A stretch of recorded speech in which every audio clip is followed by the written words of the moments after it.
ndabahaye ikaze inshuti namwe bagenzi ba Radio Peace FM ijwi ry'ugwaruka. Iyi radio isamiranira kuri wezi3 akaburungu Radio Peace FM akaburungu com amasaha 28 kuri 28 kandi ikibiriraho. Mushobora kuyumva kandi muciye ku mihora yacu yose harimo na YouTube mwanditse Radio Peace FM ijwi ry'ugwaruka.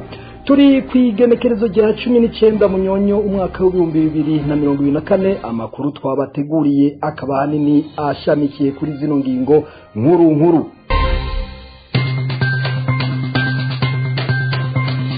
Mu Burundi biracagoye ko umuntu yo kwemeza ko hari demokrasi mu gihe abarundi bakiburabuzwa nayo abategetsi bo bakitiranya demokrasi n'amatora. Muraza gukurikira Leonard Nyangoma arongoye umugambwe CNDD. Nayo kuvaho bimenyekaniye ko umukuru w'igihugu yatanguje isekeza ryo kurekuza abanyororo bagirizwa ibyaha bisanzwe, hatanguye kwibonekeza amanyanga mu mabohero muca mu vyumva mu kanya. Turaza kwerekeza mu ikambi ya Rusenda muri Republika Iharanira Intwaro Rusangi ya Kongo, aho bariko barigishwa gutera ibiti navyo twabibateguriye. Aya makuru mukaba mugira muyashikirizwe na Jevia Tortori haragira Mungu, uri mu buhinga bw'ivyuma ni Chanel Ntiharirizwa. Kaze mwese.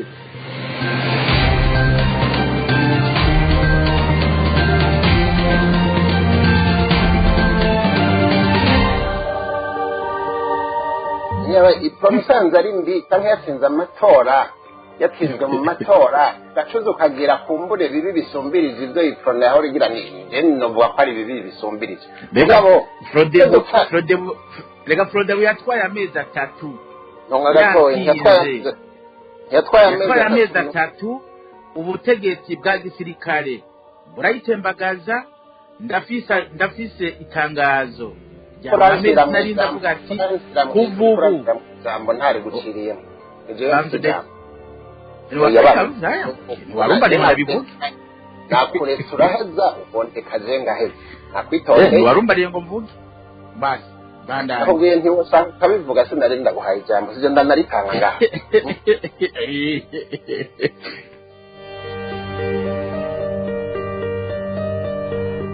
Aya makuru tuyahere mu bijanye n'ubutungane kuri uyu wa 19 munyonyo umwaka wa 2024 niho Gamaliel Nkurunziza yarahirira amabanga mashasha yo kurongora sentare Ntahinyuzwa. Ivyo bikaba vyabereye ku kirimba c'umukuru w'igihugu mu ntara ya Gitega, bihagarariwe n'umukuru w'igihugu akaba n'umucamanza mukuru Evariste Ndayishimiye. Mwomenya kandi ko ivyo birori vyari bihagarariwe n'abagize inama nkuru y'ubucamanza hamwe n'umushikiranganje w'ubutungane Domine Banyankimbona. Gamaliel Nkurunziza akaba asubiriye Emmanuel Gateretse muri ayo mabanga, aho yari umuyobozi wa sentare Ntahinyuzwa kuva muri Gitugutu mu mwaka w'2019. Mu ntara ya Rumonge ho abagabo babiri baraye baciriwe gufungwa amezi 6 bagirizwa kugurisha ibitoro vya magendo. Ingingo yafashwe na sentare nkuru ya Rumonge mu bumanuko bushira uburengero bw'u Burundi, bagiriwe n'icaha cyo gufasha mu guhungabanya ubutunzi bw'igihugu. Abo bagabo uko ari babiri bari barengukijwe mu rubanza rw'ikibiriraho. Abo bagabo 3 nibo barengutse imbere ya sentare, ni Jean Dodier Irankunda, Mathias Ntunzwe n'Imana na Remy Ndayikengurukiye. Uwo wa mbere yarejejwe umucamanza umwe niwe yashashe muri urwo rubanza. Icyariho cy'umushikiriza manza wa Republika yari yasabiye ico gihano nyene no gufata ivyo bitoro vyose. Hampande y'ugufungwa amezi 6, Mathias Ntunzwe n'Imana na Remy Ndayikengurukiye bategerezwa kuriha ihadabu y'umuriyoni umwe w'amafaranga y'amarundi umwe. Jean Dodier Irankunda yarejejwe, byabonetse ko yabaye mu kibanza kitari cyo mu gihe kitari cyo, kuko uwo mugabo aba muri Uganda yari yaje mu Burundi guhinduza igitabo ciwe c'inzira. Abo bagabo baciriwe urubanza na sentare nkuru ya Rumonge bakorera uwitwa Juvenal Sabimana azwi kuri tazirano rya Bayote. uwo mudandaza yegereye umugambwe uri ku butegetsi CNDD-FDD na mwene wabo bariko bararondegwa n'ubutungane nk'uko vyatangajwe na parake. Ibitoro vyafashwe vyose n'amabido agaragara vyari mu bubiko bw'abo bagabo babiri bavukana bizogurishwa icamunara. Amafaranga azovamwo azoca ashigwa mu kigega ca leta. Amanyanga ari karabera mu mabohero ngo ntagira uko angana. Ni nyuma yaho umukuru w'igihugu Varisito Ndayishimiye atangurije isekeza ryo kurekura abanyororo bafungiwe ibyaha bito bito mu ndwi twaraye turangije. Abanyororo eka n'abaharanira agateka kabo basaba umushikiranganje w'ubutungane gukurikiranira hafi ishigwa mu ngiro y'ingingo y'umukuru w'igihugu atamwana n'ikinono. Inkuru iramvuye na Albert Maheke. Abanyororo bagerezwa ivyaha bito bito barenga ibihumbi 5,400 ngo bagiye kurekurwa mu mabohero yose makuru mu gihugu. Ivyo bikaba vyashikijwe n'umukuru w'igihugu Varisito Ndayishimiye mu ndwi twaraye turangije mu ibohero rikuru rya Muramvya. Kuko amasoko ya Radio Peace FM abimenyesha, abanyororo mu mabohero amwamwe iyo ngingo imaze gutangura gukurikizwa. Ishavuriraniga abibaza ikizobatabara mu gihe n'ingingo y'umukuru w'igihugu itacubahirizwa. Mabohero makuru nk'irya Mpimba hamwe n'ibohero rikuru rya Ngozi abanyororo barasomwa mu batayamara ngo baheza kwitegura ngo basohoke, bakabwirwa ko ivyabo bitari bitomoye neza ngo bobangira guta. Iyo rero ngo bikaba bitumwa n'ingendo y'ibiturire yatse indaro mu bajejwe ico gikorwa cyo gushira mu ngiro ingingo y'umukuru w'igihugu. Ayo manyanga rero avugwa muri ico gikorwa ngo agaragara cyane mu kubona nk'abahejeje umunyororo kera canke bari mubejejwe imbere batari ku ntonde z'abazotaha. Ikibabaje cyane gasonga bamwe mu banyororo ngo ningene umushikiriza amanza mukuru wa Republika ababaza abatware bo misozi bavukamwo kandi aziko batowe baramaze kwinjira amabahiro hagaca bagomeza mu gasho. Basaba ko intonde z'abarose ico kigongwe c'umukuru w'igihugu zomanikwa bikabera ku mugaragaro kandi ingendo y'ibiturire igahagarara.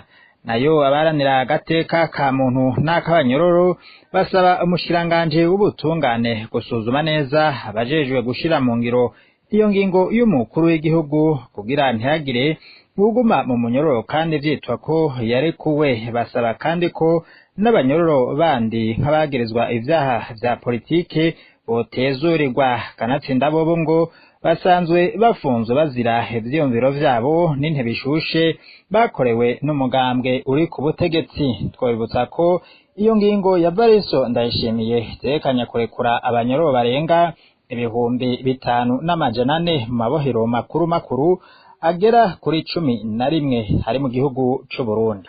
Albert Maheke urakenuye. Ndakumenyesha ko mu bijanye n'agateka ka kiremwa muntu naho mu Burundi habandanya kwibonekeza ubwicanyi, itotezwa n'ihungabana y'agateka kazina muntu. Ibi bishikirizwa mu cegeranyo ciyinga kuva kwigenekerezo rya 9 gushika kwigenekerezo rya 16 Munyonyo umwaka w'2024 cishira hamwe SOS Torture. Kurikira umushinga ntahe Denis Ndayishemeze avugira iryo shirahamwe. Ishirahamwe SOS Torture Burundi ryarayisohoye icegeranyo kigira 166 cyo kuva kwigenekerezo rya 9 gushika kwigenekerezo rya 16 Munyonyo umwaka w'2024. Kino cegeranyo kiragaruka ku bantu babiri bishwe, abantu babiri bakomeretse bikomeye, abantu 9 bafashwe mu nyuma gafungwa hamwe n'umwigisha yitwa Christophe Niyinkorera batazira Kibada w'imyaka 42 yanyurujwe. Mu gitondo cyo kwigenekerezo rya 11 Munyonyo ikiziga c'uwitwa Jean de la Paix Amour Uwizeye batazira Witonze caratowe mw'ibarabara ryaho yarasanzwe aba ku mutumba n'agacimbiri Baziro commune Gitobe mu ntara ya Kirundo. Makuru shirahamwe SOS Torture Burundi ryatohoje abantu batamenyekanye binjiye mu nzu ya Jean de la Paix Uwizeye avuka ku musozi Rudende zone Murorere komine Busoni, hama baramuniga mu nyuma bata ikiziga ciwe mw'ibarabara kugira bahuvye amatohoza. Mu gitondo cyo kwigenekerezo rya 12 Munyonyo uyu mwaka, ikiziga c'uwitwa Gloriose Ruranditse w'imyaka 57 cyaratowe mu kanivo ku Gacimbiri mu Remera yo muri komine Giheta intara ya Gitega. Amakuru ava mu babanyi avuga ko ikiziga ca nyakwigendera cari cuzuye amaraso menshi ku mubiri. Abamwishe n'uburyo yishwemo ivyashoboye kumenyekana. Mu gitondo cyo kwigenekerezo rya 13 Munyonyo isaha ya 6:40 zo mu gitondo, umusirikare azwi ku izina rya Barutwanayo yararashe umunyagihugu yitwa Eric Nshimirimana mu gihe uyu munyagihugu yaragiye guca ubwatsi bw'inka mu murima wegereye ikambi y'abasirikare iri ku mudugudu komine Gihanga mu ntara ya Bubanza. Amakuru yatohojwe n'ishirahamwe SOS Torture Burundi avuga ko abanyagihugu bo ngaho ku mudugudu bihutiye gutwara Eric Nshimirimana kuri centre de santé yo ngaho ku mudugudu. Mu nyuma uyu Eric agaca atwarwa mu bitaro bimwe byo mu gisagara ca Bujumbura kugira ngo aronke ubuvuzi bwiza, hama wa musirikare cayisubirira mu ikambi atankomanzi. Nayo muri ico cegeranyo nyene Ndayishemeze agaruka kandi ku banywanyi b'umugambwe utavuga rumwe na leta y'u Burundi ari wo CNL bafashwe batabwa mu mvuto n'ubunyene. Tumwumvirize.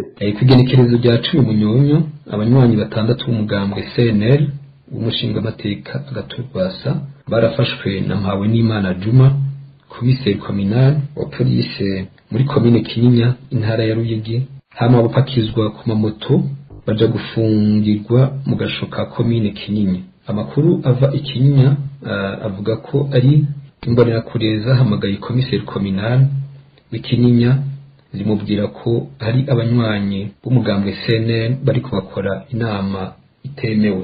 Kwigenekerezo rya 9 Munyonyo, umwigisha yitwa Christophe Nimporera alias Kibada w'imyaka 42 yarafashwe n'abantu bambaye impuzu z'igipolisi ni mu gihe yariko afata agacupa mu kirabo citwa Mwarangabo kiri muri komine Mabayi yo mu ntara ya Cibitoke. Haba mu nyuma ko Christophe ajanwe mu kibanza kitazwi n'imodoka double cabine y'ibiyo bitabona kandi ataparati ifise. Amakuru SOS Torture Burundi ikura habereye ivyo avuga ko abo bapolisi uko ari 3 binjiye muri ico kirabo, hama bategeka Christophe Nimporera kwinjira muri iyo modoka, hama ica iravuduka iriruka. Muri kino gihe hegereje amatora hasubiye kwibonekeza ku murindi munini abantu bicwa, abafatwa n'inzego za leta ikanabanyuruzwa. Ishirahamwe SOS Torture Burundi rigasaba rero leta y'u Burundi gukingira no guhana inkozi z'ikibi zibandanye guteza amarira abene Burundi.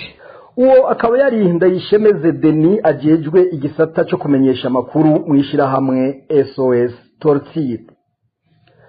Mu gisata ca politike abarundi na cane abategetsi barakwiye gutahura kimwe ico bita demokrasi atari kwiyitiranya nkuko abenshi bakunda gereranya n'amatora gusa. Ibi bivugwa n'umunyepolitike wa mbere w'umurundi yaharaniye demokrasi aho yafata ibigwanisho inyuma y'urupfu rwa Ndadaye Melchior. Kurikira Nyangoma Leonard arongoye umugambwe CNDD.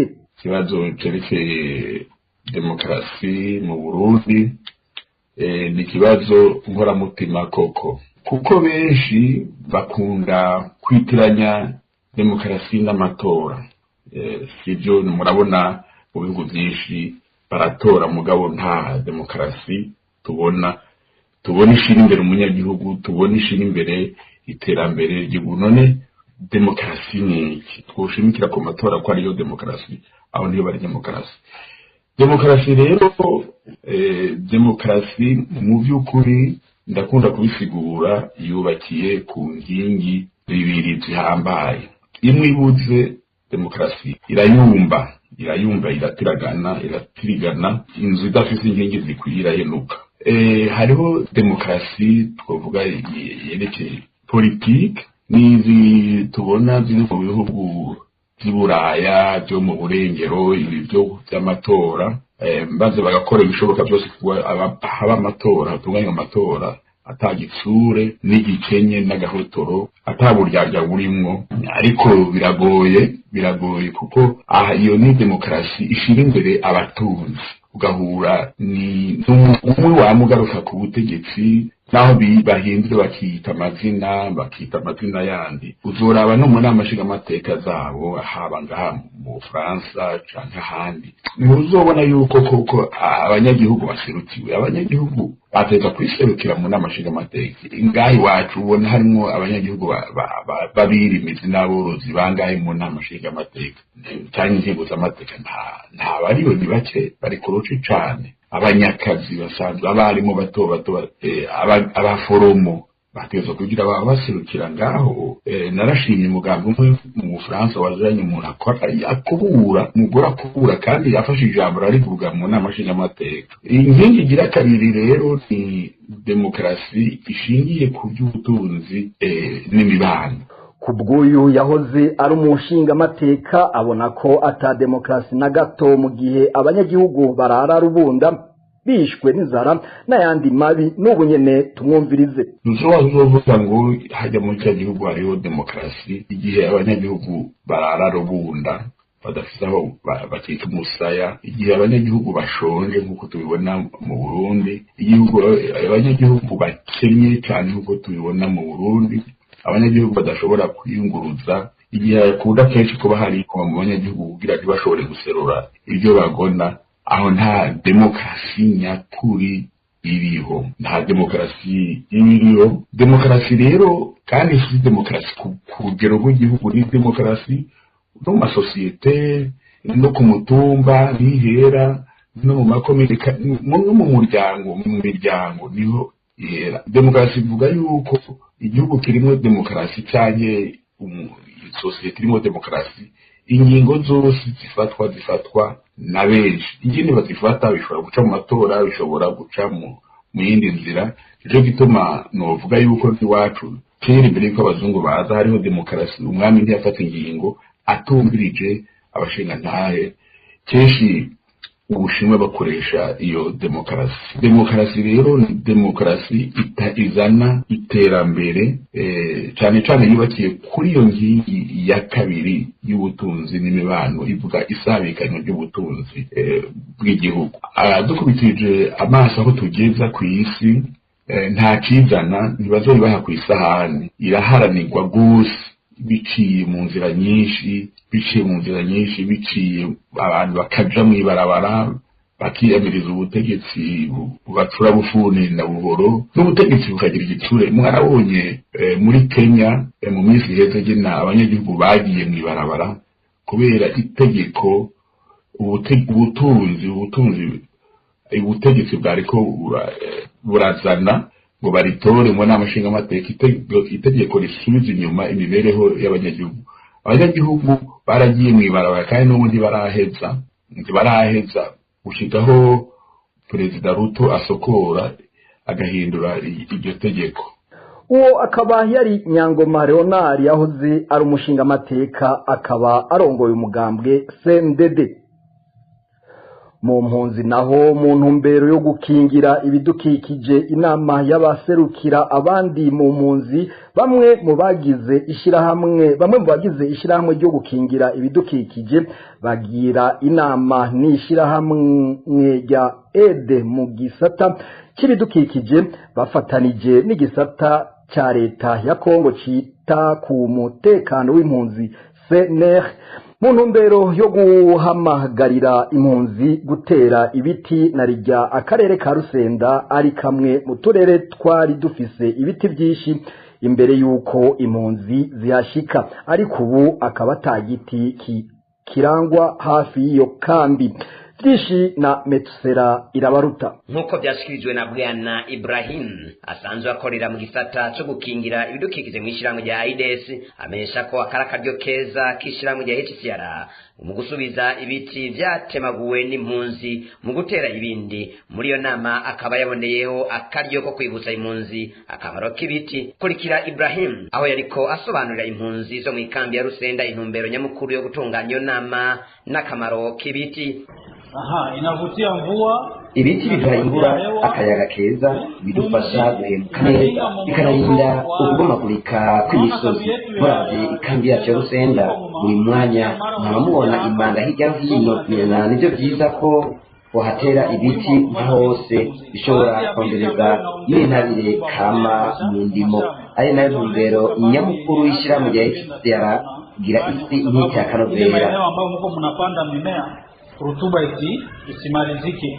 Akaba yamagariye impunzi gukingira ibidukikije kuko ngo ata mpunzi izi gihe izatahirako. Wengi kati yenu mnasema je suis un réfugié, demain je vais pas. Benshi muri mwebwe muravuga muti turi impunzi, reka tubirike ibiti buca twihungukira, ariko muribagira ko mutaramenya igihe muzotahira aho uri niho iwawe. Tunganya ibidukikije byiza aho uri naho uba uzogenda ejo usige uwonone. Hata kama utaenda kesho usiache unaharibisha. Iyo nama ikaba ibaye mu gihe hashize amezi 3 habaye indi inama yo kwihweza icokorwa kugira ngo impunzi zironke uko zo kwifasha mu gukinjika, aho impunzi yose ihamagarirwa gukoresha ikizuku no kumenya kugikora mu buryo bwo kwirinda kuja gusenya na rijya inkwi ziva kure, bityo abakenyezi n'abana bagahura n'ibibazo bikomeye bitandukanye bifatiye ku buzima bwabo. Abari bitabiriye iyo nama bakaba bayakiriye neza, eka ndetse bakaba baciye biyandikisha ko bagiye kuvira hasi rimwe mu gutera ibiti. Baciye bava mu nama baja mu gikorwa cyo gutera ibiti inyuma y'ibiro bikuru by'userukira ikambi impunzi ya Rusenda, baherekejwe n'abahagarariye ikambi, abaserukira CNR, abajeje ishirahamwe ryo gukingira ibidukikije mu ikambi, eka n'abanyagihugu bari bitabiriye iyo nama. Aho twabamenyesha ko umuntu azofatwa aranduye igiti mu bitewe azohanwa nyaguhanwa, nayo mu byasabwe harimo ko ikambi yozitirwa n'ibiti. Ivyo bikaba byemejwe gukora muri project y'umwaka utaha, kuko ngo ubu AIDS ifise ibiti bisaga 9,000 byonyene, ngo ntibikwiye kuba byozungurutsa ikambi ya Rusenda. Nawe Metusera Irabaruta urakenuye. Ndakumenyesha ko mu bijanye n'ubutunzi naho mwishira hamwe Orikome basaba abarongoye leta y'u Burundi kuva hasi bakaronderera inyishu iduga ry'ibiciro ku byankenegwa bikenewe mu buzima bwa misi yose. Bakavuga ko batangazwa no kubona bamwe mu babijejwe umenga siho bari, ari byo bituma abarundi baba mu buzima taboroheye. Byavuzwe n'umukuru w'iryo shirahamwe hari mu kiganiro yagiranye n'abamenyesha makuru Gabriel Rufyiri, agatunga agatoki abarongoye Burundi mwa kino gihe ko ari bo ntandaro y'ubwo buzima buzimvye ku Barundi. Inkuru ya Odasi Kaburo. Ari muri ico kiganiro cyo kuri uyu wa 19 Munyonyo mwaka wa 2024 catunganijwe n'ishiramwe Oricom gishinzwe kugwanya gusesagura ubutunzi no kurya igiturire, Gabriel Rufyiri arirongoye yamenyesheje ko badatahura ingene ibiciro bibandanya biduga ku bifungurwa n'ibindi byankenegwa abarundi bakenera mu buzima bwabo bwa misi yose. Abarongoye Uburundi barorera kubwiwe akabona ko ikibiteranya mukuru ari uburongozi bwiyobagiza ico bushinzwe, kuko ari bo bagomba gutorera inyishu ibibazo byose bihanze Uburundi. Mugabo kandi twebwe ntituvuga gusa ikintu cy'ibibazo, oya, cyane cyane tugomba kurondera inyishu. Ni uwo mwanya mbere twatanze cyane kugira ngo inyishu zigaragare, kuko duhereye ku mpamvu kumvo zituma ibi bintu biba nimvo muri leta mu by'ukuri batafata umwanya kudusigurira. Ntibadusigurira, ubona muri leta umengo hari agacere kadasanzwe. Aho gacere rero ntituzi ico kavako. Twipfuza yuko ihiganiro giheze kuko nabivuze hari biraba leta hari n'ibiraba twebwe abanyagihugu. Nico gituma twifuza ko tuvuye ngaha tuca tuza kuraba inzego zibijejwe duhereye ku mushikiranganje w'ubudandaji gutwara abantu n'ibintu, kandi murazi ko aribo mu bisanzwe babijejwe by'ibiciro. Mugabo nitwumva umengo siho bari, ariko kandi ndabibutse bahembwa amakori n'amategeko y'abanyagihugu. Nimuvyiba nyamba mubona bagira mu mamodoka meza bakabaheza bagira byose ajya n'amakori n'amategeko y'umunyagihugu. Nico gituma twebwe nk'abanyagihugu dufise uburenganzira bwo kubabaza ingene ibintu biko biragenda. Ni muri cya kindi twita le principe de la redevabilité. Umuntu rero agiye gutwara abandi amenya ko atabagiye kuneganega, abagiye kwikorera imizigo n'imitwaro y'igihugu n'abanyagihugu. Ibyo rero abantu bavyumve, tuvyumve twese, twumve ko ari ikintu gikomeye cyane. Gabriel Rufieri akavunira akagohe abo vyega kuva mu gacerere batorere inyishu ivyo bibazo byose babicishije mu kugwiza umwimbu, harimo n'ivyo Uburundi bwoshorera mu makungu kugira haboneke amafaranga y'agaciro, hongere hatuzwe n'ingeso yo kwikunda kugira naduke tubonetse tuje mu kigega ca leta twoye kunyikira mu mipfuko ya bamwe mu barongoye Uburundi. Odasi Kaburo ndagukengurikire naho dusozereye amakuru twari twabateguriye. Mwakoze mwese mwayakurikiranye, nshimire uruganda rwacu rwayatorokanije, ntibagiye Chanel Ntiharizwa yariko aramfasha mu buhinga bw'ivyuma, nayo jewe via Tortori haragira Mungu nariko ndayabashikiriza. Duhana isango ku munsi w'ejo na gahwane.